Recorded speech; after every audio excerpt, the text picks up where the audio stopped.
Hello everyone, this is episode 16 of Here Comes the Pitch, a podcast about pitching story ideas.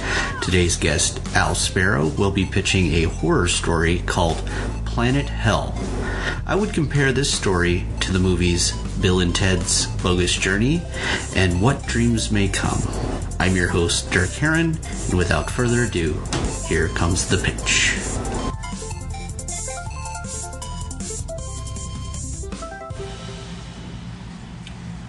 Well, we are back. Ta-da.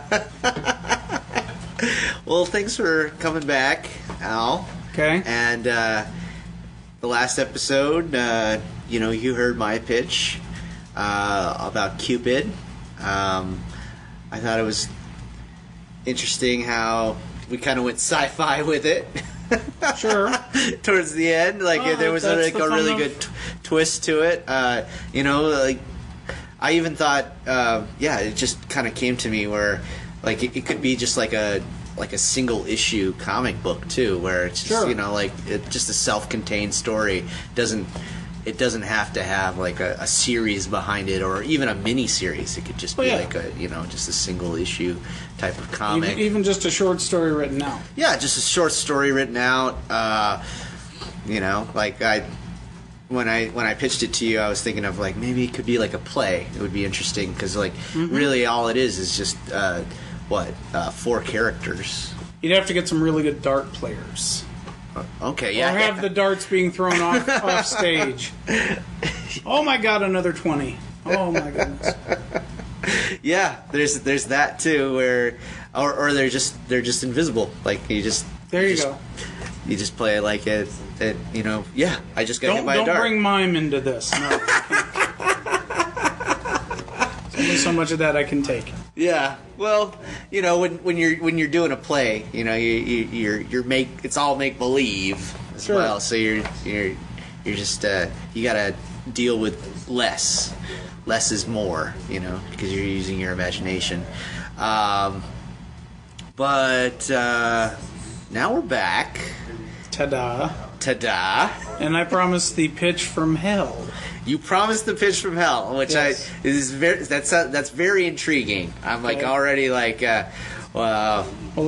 that going to be about? Let's see where we can take it. Okay. Yeah. For those of you people out there listening on the other end of this microphone, I don't know if you tell them, but we recorded this in Phoenix, Arizona in June, where it's 114 today. What did it hit? Sure, I stayed inside, so I didn't really feel. Well, most sensible Arizonans do when it hits triple digits. If you're listening to this somewhere and it's your summertime and you're still in the double digits, God bless you. Yeah, we're also here in Mesa, Arizona as well. One Up Games. I know you said Phoenix, but to be exact. Give a plug to the store. Yes. Yeah, I had to give a plug to the store. You might hear a couple voices in the background. That's my brother and just chatting it up with my stepson as well. My very patient wife is walking around here too. Yeah. Yes. Checking out all the video games. There you go. But yeah, so the pitch from hell. I got to thinking about this actually a day or two ago. As I was listening to there's an obscure college band that your listeners probably have never heard of called U2. And one of my favorite songs by them, they never went anywhere. One of my favorite songs by them is a song called The Fly. Okay. Hopefully somebody out there is like, yeah, I like that song, or no, this guy has no musical taste whatsoever. But it's one of my favorites. Just it's got a really nice thumping bass line. The guitar is out of this world. I don't know how many effects he had to plug in to get the noises that he got out of it, and Bono is singing on all 4 cylinders. But what I never realized until a little bit later was they talked about the inspiration for the song, and the entire song is written from the perspective of a guy making a phone call from hell to one of his friends in our world. Oh, all right. And the whole deal is this guy actually likes being in hell. And that got me to thinking, it's like, well, what if, just like the old AC/DC song, hell wasn't a bad place to be? Okay. Kind of like Phoenix. All right. So if there are like where you're going with this. if there are any overly religious listeners out there, I promise, take this stuff with a grain of salt. And please don't condemn Derk to the pits or anything, or tell him he's going to hell for having me on. Well, how you're making it out, hell's not a bad place to be. Hell is not a bad place to be. Well, and now to get snooty and literary, I've been also reading a lot of George Bernard Shaw, and one of his things that I'm not going to quote correctly, but he talks about how, like, the entrance to the gates of hell is abandon all hope, ye who enter here. Okay. We've all heard that. His point is, man, that's a blessing. Because if you can abandon hope and the idea that, oh, someday I might get out of here, blah, blah, blah. Well, if that's gone, F it. You know, I'm here. I'm gonna, and why wouldn't you just enjoy it? Yeah, embrace it. Embrace it. And it just got me to thinking, like, okay, think about how many people are probably in hell, depending on what your beliefs are. Right. So, we're probably going to do more world building than pitch building here, but think it through. If all these people who are, like, atheists, or I don't believe in God or your God or whatever, and they all wound up in hell, some of those guys are brilliant. Uh-huh. At some point, they would have to figure out a way to turn off the flames. Okay, yeah. So you got to figure they can turn that off, then they can start figuring, okay, let's make a city here. Let's make a decent city. And, eventually hell actually becomes livable. We don't worry about the demons and devils torturing anybody. Well, they find a way to deal with that. Hell is basically Earth hotter. So you're saying that, like, they kind of, like, they use their wits to, overrun the natural confines of things, because that's what we do on Earth. That's true. If we don't like the way God made something, we fix it how we want it. Right. And already somebody's probably turned this podcast. Blaspheming asshole. But no. But, like, yeah, like, maybe it just, hell becomes more corporate. Maybe it becomes more politically... Well, it's a place where all the SOBs go, so you've got to figure... The entire book, or whatever it became, would have to be... Well, there's no likable characters, because there supposedly are no likable characters in hell. Right. But, on the flip side, heaven would probably be pretty boring, because all the people up there are just too good. And a book full of good people, that's boring. Nobody wants to read that. There's no... Nobody really wants to read that. Nobody wants to hear about that. And I guess God would be some kind of jerk who comes down and screws things up for everybody in hell every now and then. It's like, hey, they're building those buildings too good. Let's put some foundation problems in there and have it break down. But here's this poor schlub who finds himself in there, and he actually likes it. So what if he's the guy who puts the buzz in the devil's ear, like, hey, you're wasting your time torturing the damn souls. What if you put them to work actually doing something productive here? And, you've got all these engineers and scientists and stuff like that. Surely over time we can figure out how to redirect the lava flow, or get the furnace turned down just a little bit so it's actually livable down here. So it just kept mushrooming in my head, like, okay, how do we build on that? I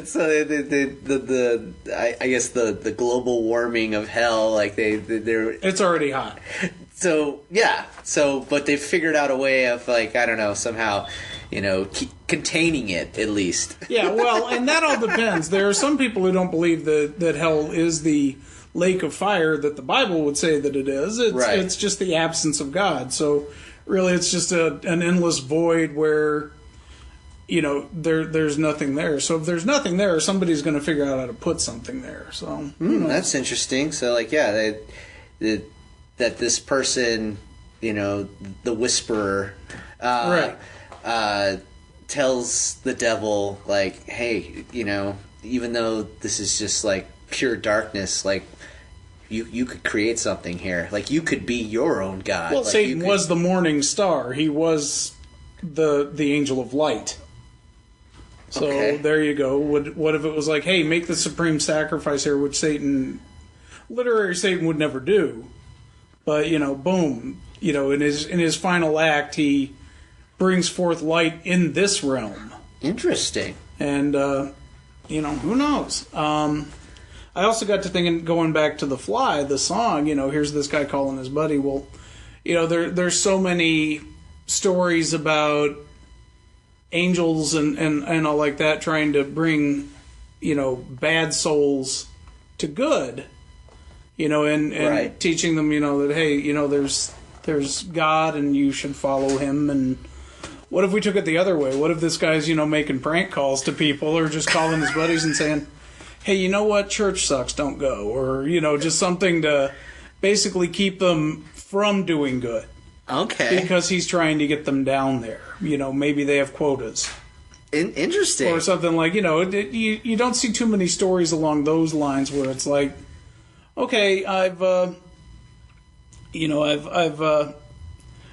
I'm rambling it off the top of my head here, but, I have to get at least, 5 souls each month, or if there's time in hell. I don't even know that there wouldn't be time or seasons. So yeah, he's almost like like when you're trying to find players for a team or something like that. Well, and there's no reason he's a scout. There's no reason that it has to be a he. It could very well be a woman. Yeah. I did a short story for an anthology book that's coming out soon. Dun, dun, dun. But basically, it's this man and this woman go to a nightclub together, and there's some big thug there. And the story is originally called Incubus, which is the male demon. Mm-hmm. And there's this big galoot there, and basically while the one guy goes to get drinks, the big galoot puts his hands on the guy's woman, and he's like, hey, baby, let me have a dance, da-da-da, and the guy comes back, hey, that's my woman, and the other guy's way bigger, so he shoves him to the ground, and building up this whole idea that I shouldn't be telling you guys this. I want you to buy the book and read it. But anyhow, so, the big guy shoves the little guy to the ground. He's like, back off, shrimp, and the other guy gets up, finds his strength, and manages to punch the other guy, and the girl's like, oh, you're my hero, blah, blah, blah, and off they go, and he's like, it's assumed they're going to the bedroom, and the next morning, because I'm not that kind of writer, we just cut to the fireplace, and then the next morning, she's coming out, and the big galoot's in a car waiting for her, and the whole deal was she was actually draining his soul, the shrooms. Oh. She's actually a succubus put on Earth, too. And the first guy, it's revealed, was basically one of her first targets. And rather than drain him, which is what a succubus does, she just made him her thrall. And he has to constantly play this scene out over and over and over again so that she can be fed. So, wow. I'm a little obsessed with hell. I don't know why that is. Well, you can always have fun with demons and gods and angels, and I think that I'm glad that you kind of pitched that idea. Well, that's one idea of. This is huge. This could go anywhere. That's kind of why I'm comfortable talking about it. Is we could take this anywhere. Right. Like you said, that you're doing the world building more than the actual story. It's more about what could come of this if this guy ended up tempting the devil into making hell more than what it. Well, and how do you tempt the devil? That's a good turn of phrase. That should be impossible if you think about it. It's I just tempted the devil. That makes me better than the devil. I should be running this joint. Well, maybe he ends up doing it. And maybe that's just it. Well, because didn't you even say that maybe his last thing that he does is he gives light to hell in a sense. Well, that could be it. This guy basically convinces him it's eternity under your rule here has achieved nothing. Right. So what if he's actually able to convince him? Do the last noble thing that you could ever possibly do, sacrifice yourself and bring light to this lightless realm, and maybe Satan has a change of heart. Yeah, maybe okay. maybe he's just like, yeah, like I'm supposed to spend eternity here, and and then everyone is supposed to just live in darkness. Or he could just play to the thing of, you'll be this eternal ball of light that everyone will worship. Which, there you go. That would appeal to him, I think. Yeah, because it's just how God is. Yeah, so he basically becomes a literal morning star in hell. I don't know. That's interesting. So there you go. No, I'm really digging it. So what else can we throw in our hell? Because it doesn't necessarily have to just be hell. I just use that because that's how I was raised. Right. I'm a recovering Baptist and all like that, and I have some Shiite Catholics in my family, and but there's also Gehenna, which I think is the Jewish version of hell. There's, of course, the river Styx with Greece. There's Hades. Mm-hmm. So all these different versions. So it could be almost like there's countries of hell.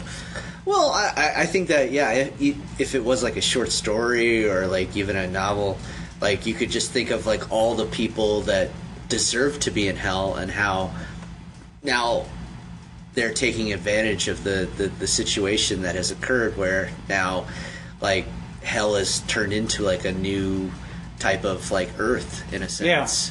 Yeah. And now they're given a chance at life again, and how, like, what could they do to I don't know, make up for the time that they've lost on Earth. Or I mean, that. whether they feel that there's a need to atone, or if we stick to the idea or the rule that there is no atoning once you're there, you have to make your living there somehow. Yeah. I don't know. There was a good book. It was a one-shotter. I don't think he ever made a second one, by a guy named Stormcrow Hayes, and it was called Afterlife. And it literally was, what if when you died, everybody just went to the same plane? There was no heaven, there was no hell. It's just everybody standing around. And it was actually a really interesting idea, because here you've got the truly vile and evil people, and they're kind of like, well, we dodged a bullet, And then there's the people who, of course, like a lot of people in hell, are, why am I here? I was decent, I don't deserve this. And then there's the people who probably knew they were going to end up there anyway, and they're, I don't know, in our current day and age, it's probably not the best book to read because it's depressing as hell. But it's very thought-provoking, though, because you're like, well, what if that were to happen? What if when you die, you just go and you're in a massive room with just all these other people?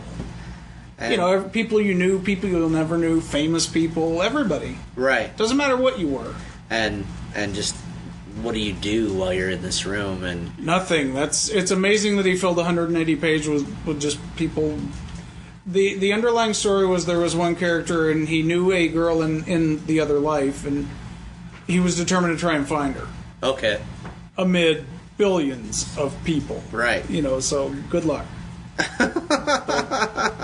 It was a good book, and it was one of those where it was put out by Tokyo Pop a long time ago, so you definitely have to find it used. But it was just one volume, and there was the threat of another one, but then Tokyo Pop kind of got into financial dire straits, and we never saw anything else again, or maybe it didn't sell. I don't know. But sounds sounds interesting. Yeah, it's an interesting concept. The afterlife's fascinating. It just always is, but. But it's just such a mystery. Is there something after all of this? And so I think that everyone's like tempted to hear about what someone else has to say about it. But I like the idea that like hell becomes like the new Earth. Becomes New York City. And that's another one to bring it back to comic books. One of the few comic book pages I actually own is from Son of Ambush Bug #2. Ambush Bug, just real short, Reader's Digest version. He's a DC Comics character who knows he's in a comic book. He's like a 1980s version of Deadpool. Okay. When he came out, so it's all he's very self-aware. He knows there's an audience outside the book. All right. Reading his stuff, and he manages to screw up so badly that he gets killed and ends up in hell. And, to give you an idea of what kind of a book it is, yeah, he's in hell, yeah, there's flames all around, but because he accidentally mentions ice water, his new punishment is to dance the jitterbug with fat people for eternity. And he's looking at the devil, and you gotta be kidding, and all of a sudden you just hear this boom, boom, boom. And all of a sudden there's these big fat people all dancing around him, and he's getting trampled underneath it. This is a DC character? It is a DC character. Ambush Bug is awesome. There's Ambush Bug. Ambush Bug, he started out as a villain in Superman comics. All right. Just a straight-up villain, and it looked like he actually killed somebody, so they were trying to be serious. And I think people were just like, this thing is too ridiculous not to have fun with it. So they made him kind of self-aware, and he got his... Keith Giffen did the writing/artwork for it, along with a guy named Robert Loren Fleming. And, oh my god, there's a showcase edition that collects, like, everything he's done. Everything with him. So it's all black and white, but it's worth it. It's worth finding. Well, what else has Keith Giffen done? Keith Giffen, you name it. He did Legion of Superheroes. He did a really big run on that people either hate or love. It depends. Right, because I've heard that name before. Yeah, I love him for Ambush Bug, but he's done a number of things, and he's very... You want to talk about somebody that would be fun to pitch stuff to. Right. He's probably forgotten more great ideas. Like, he did one in the 90s called Vexed. And Vexed was a god, so here we are back on the afterlife thing. Right. But it was a guy who inherits the power of a god, but it's the god of ill-timed fortune. So, basically, no matter what he does or who he's around, bad luck's going to follow him. Okay. So it's a comedy. I mean, he goes so far as to... the villain is trying to steal the powers of a god for himself, any god that he can find. Right. So he finds an ancient Hindu-Indian god called Riptagudin, who is the god of ill-timed flatulence. So basically, the guy gains the godlike power to fart whenever he shouldn't. That's the power. So that should give you some idea. I loved Vexed. It was 4 issues, I think, and then because I was the only one reading it. And he's an artist too. He is an artist. His style is very. If you are someone who's like all into the Jim Lee and what have you, ultra detailed stuff, don't go for Keith Giffen because he's very more loose with his style. It's still great. It's very, very fun stuff, but towards the 90s, I don't know that he had the big audience as much for his art as for his writing. Okay. But so much fun stuff. So getting back to the page I actually own, and getting back to our idea of hell in a city and everything, he's on break from dancing the jitterbug with fat people, and he looks around, he's like, I gotta get out of here, I don't know what the heck I can do. Well, he sees an exit door. Just a door with exit above it, and he's like, oh my god, this is great. He opens the door, and it's New York City. Like, the streets of New York City, and it's literally the streets of New York City, as people in New York City can probably tell you, are more real than anything. People yelling at each other, and get that horns honking, noise everywhere, and so he's kind of looking out, and he kind of looks back at hell like, this might be better. But then the jitterbug music starts up again, he's like, nope, I'm out. And he finds the exit to hell, or exit from hell, and it happens to be into New York City, so there you go. That's a good way to end it, and that's the page that you have is that is the page. Where he finds the exit my holy out grail of hell. in life was to get a page from Ambush Bug, so I actually have one, and that's... Was that the last page of the comic? No. There's been more. He's done... Oh no! Of that issue. Oh no! There's more. Yeah, that's like somewhere in the middle. Okay, that was somewhere in the middle of that issue where he finds. That's from his second miniseries. The first miniseries was hilarious because to generate sales at the end of each issue, the last page was Darkseid showing up, and it's like, oh my god, not Darkseid! Ah! And they put at the bottom next issue when Titans clash. So you're like, okay, well, the next issue he's fighting Darkseid. I got to see this. So you go to the next issue. Nothing happens. Darkseid's not there until the last page. Next issue. We really mean it this time. When Titans clash. And like the third issue, he's at a McDonald's at the end of it, ordering his food, and the person handing him his thing is Darkseid with a McDonald's hat on. Oh my gosh. So finally, the fourth issue comes. It's the end of the miniseries, and they're like, okay, you see Darkseid at the end. It's the rap party. And he's like, oh yeah, I guess we promised that there was going to be a big fight between you and me at the end of this. Okay, well, let's get this over with. What? What did you say about my mother? And then he pulls this little pin because it was a blow-up Darkseid, and it just kind of, flutters out. So it's just a lot of cornball humor. But yeah, that sounds pretty zany. So if there's any Deadpool listeners out there and you want to see something, I swear to God, Liefeld had to have been reading some of this. Yeah. Because the roots of it are just, when I read Deadpool, I'm like, this is so much from Ambush Bug, it's not even funny. And I'm not saying Deadpool isn't his own character in his own right, because he is. Right. But Ambush Bug, he owes a lot to it, let's put it that way. And Ambush Bug probably owes a lot to some earlier comic book characters that I'm not aware of, but he was the baby that brought me on board. There you go. Well, thanks again for being on the show, man. I dig it, like, just the idea of, like, what if hell was a bit more developed. Yes.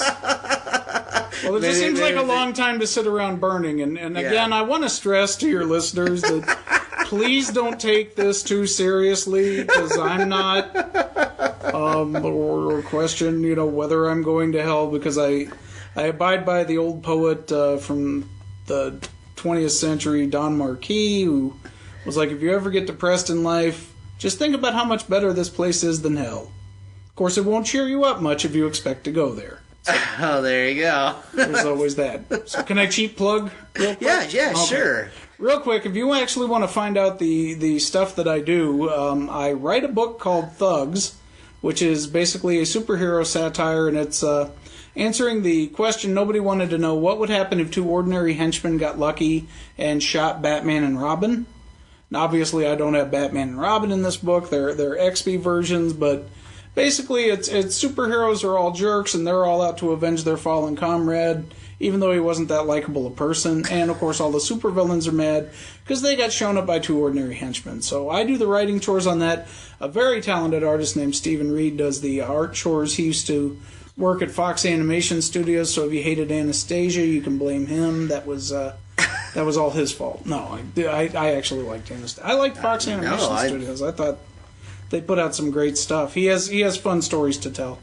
I also do a comic called Red Skirts, which is a love letter to all the old science fiction shows that me and the artist, Dave Beatty, who worked for Marvel and DC, basically we watched so many of these shows, and I'm sure a lot of people listening did too. Star Trek, obviously, Star Wars, Battlestar Galactica, the original and the new one, Space 1999, Buck Rogers. So many different science fiction shows, that influenced us, and we just thought, hey, let's make a love letter to it. So it's a 5-female squad called the Red Skirts instead of the Red Shirts, so they don't die when they go beam down on away missions. And you can actually read that online at www.redskirtsonline.com. It's all just one big long word. And we're wrapping up the first story arc, so this would be a good time to jump on. And we'll be Kickstartering, hopefully, a deluxe edition where we clean up whatever we want to clean up and add a whole bunch of freebies and extras into it. So be sure and check it out and support us if you want to. And I also have a number of my own books that I won't bore you with too much, but you can follow the insanity at Studio Fugazi, Fugazi.com. Right now I'm finishing up my webcomic Barbarian. It's about an 8-year-old girl whose soul gets taken over by a Viking. So there's a lot of anger management issues.